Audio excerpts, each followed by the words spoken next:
Sëmundjet e veshkave nuk ishin një mit, por ishte një vërtet shumë vite përpara që preknin vetë moshat e moshuara, të moshuarit, ndërsa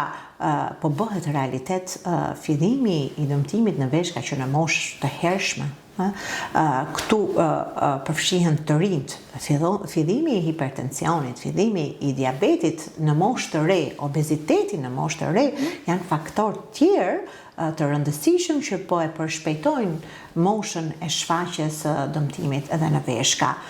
Stili jetesës është shumë i rëndësishëm, abuzime që ka rinia, qoftë në alkoolin, qoftë në pijet energjetike, qoftë në duhan, pirje, qoftë në përdorimin e medikamenteve pa kriter, përdorimi i medikamenteve pa kriter, sidomos atyre që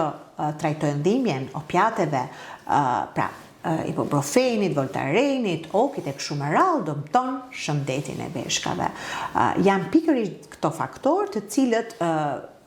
shkaktojnë që sëmundja të preki popullat më të re. Ndërsa për sa i përket fëmijëve, patjetër që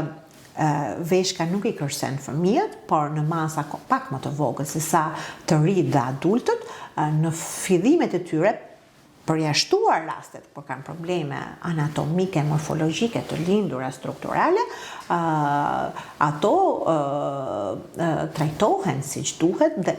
realisht vëmendja tek fëmijët është më e shtuar, janë më të përqendruar ke shëndeti i fëmijëve dhe zgjidhet në mënyrë më të mirë të mundshme. Por kjo nuk do të thotë që s'duhet kujdesen edhe fëmijët, dhe të kujdesim edhe ne për fëmijët tanë për shëndetin e përditshëm të veshkave të tyre, që në çerë dhe kopshte dhe në shkolla, dhe ne si pedagog, gjithashtu edhe gjithë stafet edukative duhet ndikojnë pozitivisht të njohin dhe të kujdesen për studentët, për nxënësit, për shëndetin e tyre, të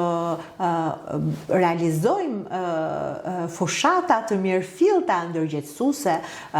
lidhur me sasinë e lëngjeve që duhet konsumojnë, hidrimin që ato duhet bëjnë,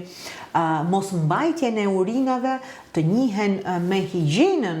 personale e kështu me radhë.